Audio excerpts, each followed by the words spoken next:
எல்லாருக்கும் வணக்கம். இன்னைக்கு சூப்பரான ஒரு வெண்டைக்காய் வத்தல் எப்படி செய்கிறதுன்னு பார்க்கலாம். இதுக்கு நல்லா இளம் வெண்டைக்காய் இந்த மாதிரி முத்தல் இல்லாமல் வாங்கி வச்சுக்கோங்க. வாங்கி வச்சுட்டு நல்லா கழுவி தண்ணி இல்லாமல் உணர வச்சுக்கோங்க. உணர வச்சுட்டு இதோட தலைப்பகுதியும் வால் பகுதியையும் நம்ம கட் பண்ணிவிட்டு ஒரு நீளமாக குழம்புக்கெல்லாம் கட் பண்ணி போடுவோம் இல்லையா, அந்த அளவுக்கு நம்ம இதை வந்து கட் பண்ணி எடுத்துக்கலாம். இந்த மாதிரி அளவில் நீங்கள் வந்து ஃபுல்லாக கட் பண்ணி எடுத்துக்கோங்க.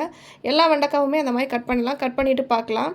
இந்த வெண்டைக்காய் வத்தல் வந்து கிட்டத்தட்ட டேஸ்ட் பார்த்தீங்கன்னா கோவக்காய் வத்தல் மாதிரியே இருக்கும். நான் தயிர் ஊற்றி பண்ணியிருக்கிறேன் இன்றைக்கி. தயிர் ஊற்றாமல் கூட இன்னொரு மெத்தடில் நம்ம செய்யலாம், அதுவுமே நல்லாயிருக்கும். இந்த வெண்டைக்காய் வத்தலை பொறுத்த வரைக்கும் நீங்கள் வந்து நிறைய அளவில் செஞ்சீங்கன்னா உங்களுக்கு கிடைக்கக்கூடிய குவான்டிட்டி வந்து ரொம்பவே கம்மியான குவான்டிட்டியாக தான் கிடைக்கும். இப்போ நம்ம கட் பண்ண வெண்டைக்காயில் நம்ம தண்ணி எதுவுமே படாமல் நம்ம அப்படியே நல்லா உணர விட போகிறோம். அதாவது ஒரு நாள் ஃபுல்லாகவே நீங்கள் வந்து வெயிலில் நல்லா காய விட்ருங்க. அதனால் சுக்காலாம் காயாது, இது ஓரளவு பச்சை தன்மையாக தான் இருக்கும். ஸோ அதனால் ஒரு நாள் நல்லா நீங்கள் காய வச்சுட்டு அதுக்கப்புறம் நீங்கள் மோர் கரைசலை நீங்கள் சேர்க்கணும். ஒரு நாள் நம்ம இப்படி காய வைக்கிறதுனால என்னென்னா இந்த வளவளப்பு தன்மை வந்து கொஞ்சம் குறைஞ்சி போயிடும். பாருங்கள், நல்லா சாயங்காலம் எவ்வளோ நல்லா உணர்ந்து போய் இருக்குதுன்னு சொல்லிட்டு. இப்போ இந்த அளவு உணர்ந்திருந்தா தான் ஓரளவு அந்த வளவளப்பு தன்மை இல்லாமல் இருக்கும்.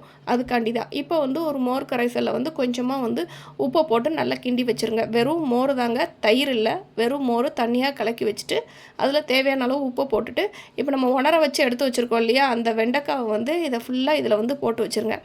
இந்த ப்ராசஸ் வந்து நம்ம ஒரு நாள் நைட்டு மட்டும் தான் செய்ய போகிறோம். டெய்லியுமே நீங்கள் எடுத்து திருப்பி உணர வைக்கணுமா அப்படின்னா அந்த மாதிரியெல்லாம் இல்லை. ஒரு நாள் மட்டும், ஃபஸ்ட்டு டே மட்டும் நீங்கள் அந்த மாதிரி உணர வச்ச அந்த வெண்டைக்காவை எடுத்து நீங்கள் இந்த மாதிரி மோர் கரைசலில் போட்டு நல்லா வச்சுருங்க. நைட்டு ஃபுல்லாக இது நல்லா ஊறட்டும். காலையில் பார்த்தீங்கன்னா இந்த மோரெல்லாம் அந்த வெண்டைக்காய் நல்லா உறிஞ்சி தண்ணி எதுவுமே இல்லாத அளவுக்கு இது நல்லா ஃபுல்லாகவே உறிஞ்சிரும். வெண்டைக்காவோட சைஸுமே கொஞ்சம் நல்லா பெருசாக இருக்கிற மாதிரி இருக்கும். பாருங்கள் எந்த மாதிரி இருக்குதுன்னு சொல்லிட்டு.